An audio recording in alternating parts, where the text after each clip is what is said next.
Alright, what's going on, guys? Trev back again, here to bring you another video. This one's going to be doing your daily Walking Dead video for today, leading into the 8th season of the Walking Dead television series. We'll do some Q&A questions for this one. First one for this one is, do we think we're going to see Heath return?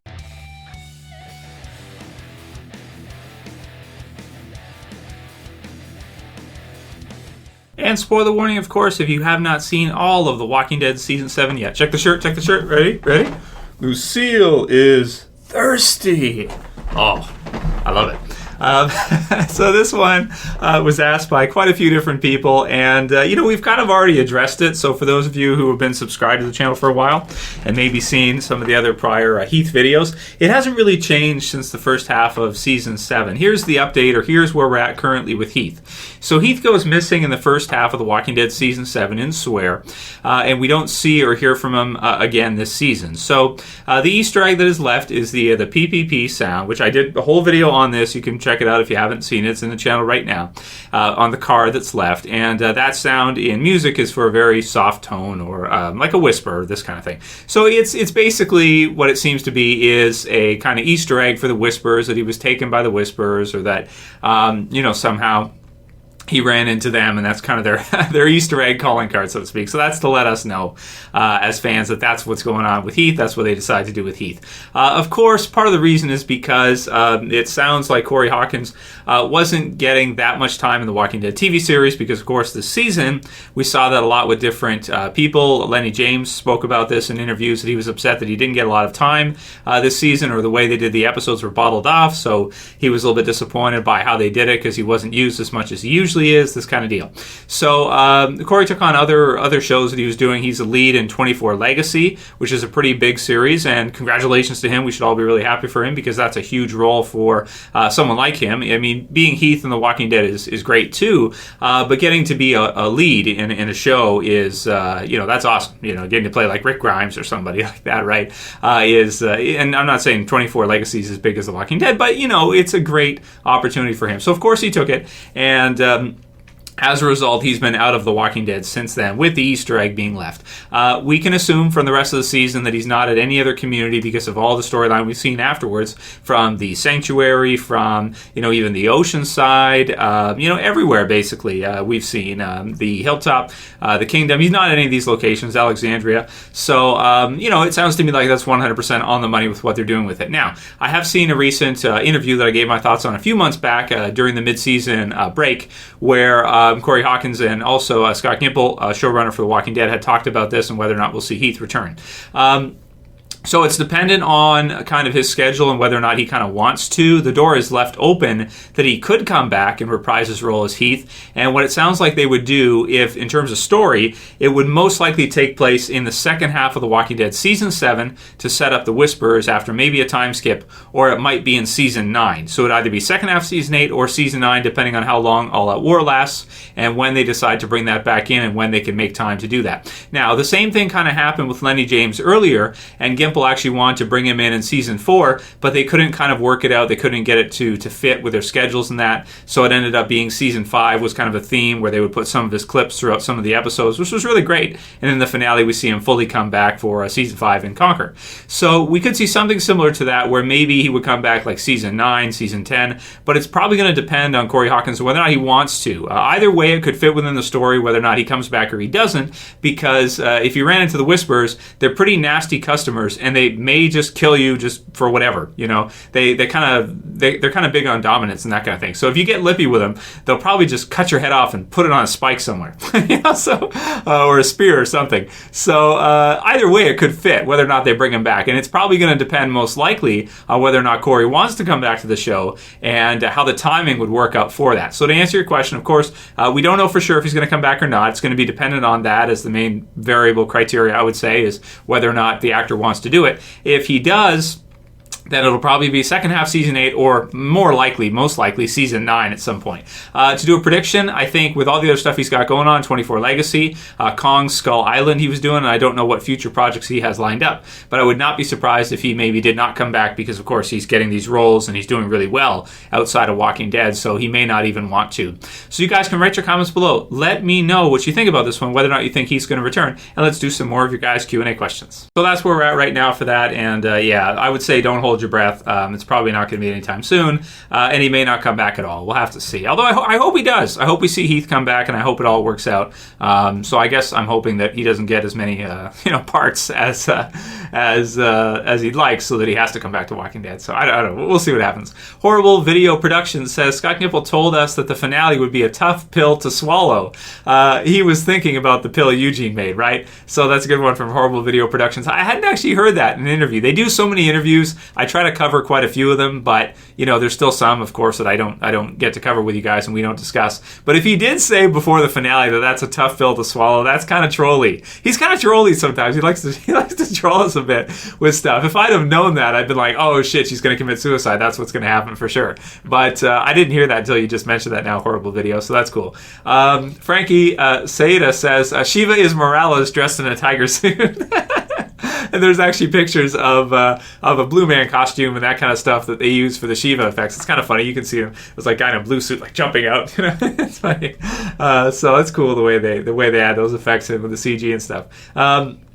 And I guess with that part, even if you had a real tiger, you'd probably have to do that part in CG because you wouldn't want your real tiger to be like attacking people and stuff like that. It would just like you kind of have to do that part anyway with effects, right? You wouldn't have any choice. Serendipityindy says, what do you think Jadis meant when she was bargaining with Negan about how she wanted 12 and Negan agreed to 10? Negan said something about it being people. Any thoughts on this? Well, we'll have to see what happens with that because the whole thing didn't go down the way they wanted it to, obviously, because the Kingdom and the Hilltop showed up. So we'll have to see next season if the Junkyard group is going to be still allies with Negan and the Saviors, or if they're going to kind of go off on their own and say, screw this is all getting too crazy, because there must have been some of them killed off in that battle, so she must have lost some people, and at that point she must think to herself, like, maybe I shouldn't have made that deal with Negan, maybe regretting it, right? Maybe she should have just stuck with Rick, because they might have been able to take him down 100% if they had just stayed with him and Negan showed up, and then maybe they just kind of all surrounded him and took Negan down. That might have been it right there. But we'll have to see how that whole thing works out with what we know of from the Junkyard group. Even whatever deal they made up or they agreed to now is kind of like, she made a deal with Rick, and she's not a person of her word. She didn't hold up to that. So it probably doesn't even matter that much because, if they agreed to 10 or 12 or whatever the case may be, if it was people or whatever it was that he was agreeing to give to her, it really doesn't matter because now the war is going to continue, and we'll see. It'll be interesting to see if Rick and the survivors go after Negan right away, or if they decide, let's go get the Junkyard people first, and then let's go after these Saviors afterwards. We'll see. It'll be interesting. I would think they'd probably go after, Negan and the Saviors right away, and kind of just be like, well, forget the Junkyard group. We don't know what they're going to do anyway, and kind of have them be there for the long term. But of course, with the Walking Dead comic book series, the Junkyard group did not exist, so it's going to be hard to see in the TV series because we have nothing to predict from what they're going to do with that. How they're going to use them in next season. Gimple did say the first 4 episodes are going to be great, so I would maybe think the first 4 episodes will be the Saviors right away with episode 100, and then maybe after that they could do like the next 4 of the first half with the Junkyard group, or do something like that, switch up the pacing a little bit, slow it down, that kind of thing, and stretch it out a bit. So we'll have to see how this whole all out war thing goes down, but I'm hoping they do it justice. If they're gonna do all out war in only 4 episodes or something like that, I just hope it's really 4 amazing episodes. Otherwise it's like, what, maybe you could do it for the whole season. Maybe that's okay, and maybe we should see that, even though some people might want to see like the action, just all kinds of craziness real fast. If they need to slow it down and kind of include the Junkyard group and have all these different things go down, I think it'd be worth it. I mean, if anything, this is one of the most exciting parts of The Walking Dead ever. So I want to see them do it right. I want to see them do it right, and the Junkyard group should be involved. And I would think that they would probably still be on the side of the saviors, but they might want out of the whole thing now after all the trouble they went through and everything. So I don't think, at this point, I don't think they're as strong as these survivors, and I don't think they're as strong as these saviors either. I think they're probably the weakest of our three main factions right now, and then you can count fourth as Oceanside, which would be even weaker at this point. So, yeah, but we'll have to see how that bargain goes down and what everything is. That's all we can say, Serendipity, because we can't trust Jadis anyway. Even if she makes it a deal, and even Negan too. Like if they make a deal, you know, are they going to go through with it? What's going to happen? We'll see. Because they didn't take down Rick and the others. So Rick and the others survived. So that kind of, I would say, almost nullifies the deal. Ashley of Naath says, Tara seemed really pissed at Dwight when she confronted him, and even more pissed sitting on that porch watching Dwight leave. After Daryl says he's going to kill Dwight, actually, I like that part too. That was really good. The second they stop needing him, the camera pans to her and lingers. Do you think this is foreshadowing Tara killing Dwight, perhaps sooner than the group would want, or just being the one to kill Dwight in general? You know, I always like revenge kills. Sometimes they're a bit too predictable, right? But I always feel like that's cool. Like, if there's someone who's going to kill Negan, I always think Maggie should be the one to do it. You know, I've always said that, right? With Tara and Dwight, I kind of would say the same thing. Like, I would like to see Tara kill Dwight, actually. Now that Dwight is changing sides, I like him a lot more than I did before. But still, I would say that I would like to see Tara kill Dwight. I would. Yeah, that'd be cool. Just because it would feel right. And, you know, Tara's got a lot of charisma as a character. I think she's very likable. She's very kind of bubbly and upbeat a lot of the time. And that's obviously difficult to do in a zombie apocalypse. So she's got her own fan base, and she's pretty great. So we'll see what happens with that. But I would like to see her kill Dwight. Would it be even better to see her kill Dwight or Daryl? That's tough to say because Daryl's got his reasons too. But maybe it'd be even better to see Tara kill Dwight. And I don't think anybody would really be mad at her for doing it. I think it'd just kind of be like, oh, okay, cool. Because of Denise. What says, no mention by Trev of Negan's comments. That's a taste of shit, Simon. Well, that's what shit tastes like, Simon. That's what shit tastes like, Simon. You know, I mean, that's true. You know, again, the review was like 23 minutes. It's longer than I usually like to put out the reviews for. We go into a lot of detail over the episode, over the meaning and everything, character dev and the whole bit. Negan is hilarious. You know, there's a reason why I buy t-shirts with JDM on them. Number one, they're like $12 at a discount store. But I just, you know, Negan's awesome, man. What do you want me to say? He's hilarious. He mixes it up and adds comedy to the show when, if you compare it to like The Governor, there was nothing like that there. So Negan is another character that he's obviously a villain, but he has a lot of charisma and he's really funny. And even in the Walking Dead comic book series, I got the issue right here. I got a chance to go to the comic book store this week. No Surrender. You know, he's even funny in this too. I did a review of this, by the way, if you guys didn't see it on Wednesday. So check that out if you missed it.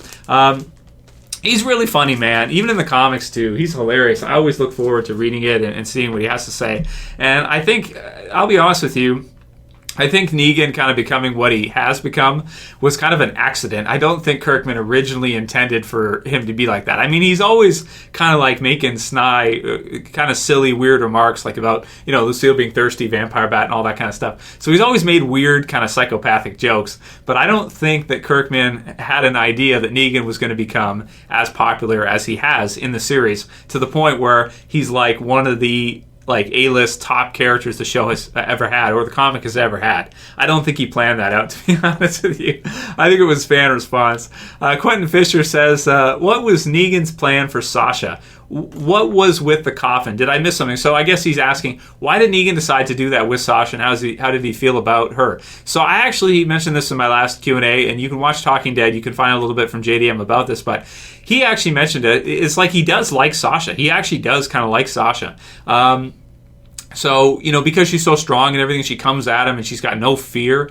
You know, people like that are the people that he needs. You know, he wants his Daryl back. He wants people like Daryl and Sasha and Eugene, because if he can assimilate them, if he can, you know, Borg them, assimilate them to the saviors, they can be really useful to him. Someone like Sasha is fearless when she needs to be. So if he can somehow convince her to be on his side, that would be, you know, just another really strong, you know, character to have, or another really strong person to have as part of the saviors. Definitely worth it.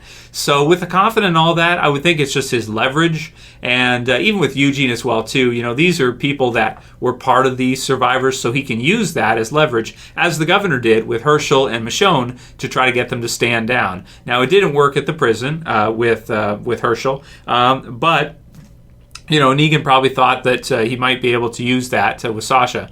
Just because you have to try and see it. It wouldn't hurt to have that leverage, and especially if he wasn't told by the Junkyard people about the explosives and stuff.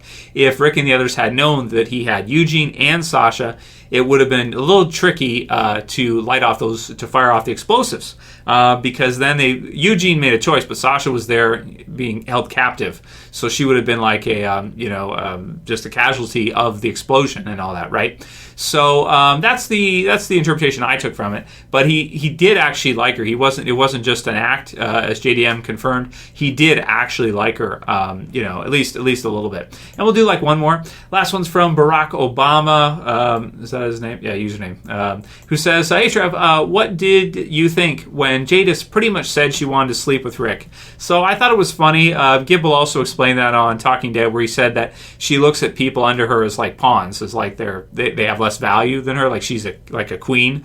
So she kind of looks at them as like whatever, they have no say in the matter. She kind of takes, and it's like their whole thing, right? We take, we don't bother, right? So she's trying to take Rick, and of course he's with Michonne, so it's kind of weird. Somebody also asked, it was an interesting one, is Trev, do you think that if Rick had said yes, or they had agreed to it, that they would that she and the Junkyard group would not have turned on them and did what they did? And I don't think so. I think they would have turned on them anyway, because it was part of the deal and they had already told Negan that. But I think she would have, if she had the option to, maybe force Rick to, which that's kind of dark. Anyway, let's end on a super weird, dark note, because the garbage people are weird. And that'll be it for today's Q&A, guys. If you liked it, please thumb it up below. Please like it. You can share it. You can favorite. And if you're new and you want to subscribe, why don't you click that button, subscribe at the bottom left. That's it for this one today. I'll see you guys again, of course, tomorrow for another Walking Dead video. As always, it's Trev, and I'm saying peace. Later, guys. See ya.